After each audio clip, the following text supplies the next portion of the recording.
Today we're looking at Mark chapter 14, where Jesus is in the Garden of Gethsemane.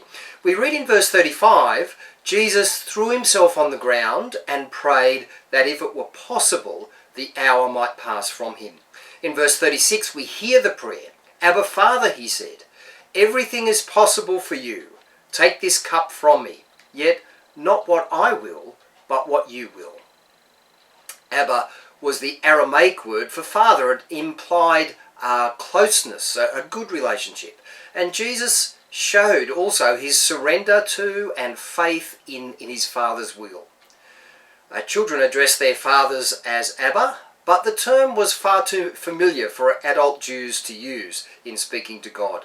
Paul does actually use the term in Romans 8 and in Galatians 4, showing that the early church picked up this word and used it as their relational word to God the Father. But in asking to take this cup away from me, Jesus was referring to the suffering, isolation from God, and the death that he would endure in order to atone for the sins of the world. Jesus, as God's Son, recoiled from sin, yet part of his task was to take the sins for the whole world upon himself.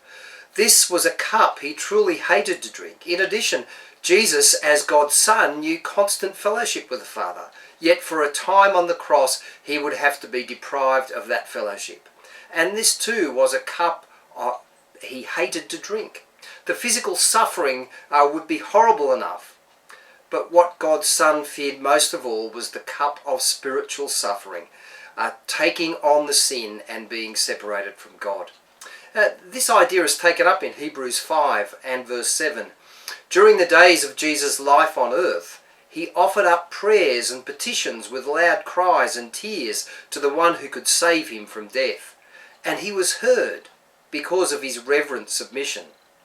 Although he was a son, he learned obedience from what he suffered, and once made perfect, he became the source of eternal salvation for all who obey him.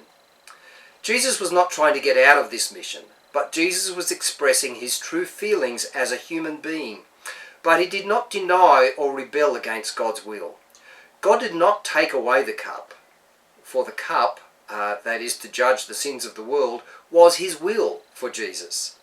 Yet he did take away Jesus' extreme fear and agitation. Jesus moved serenely through the next few hours, at peace with God, knowing that he was doing God's will.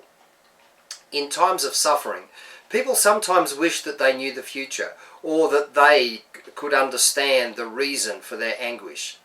Jesus knew what lay ahead of him, and he knew the reason.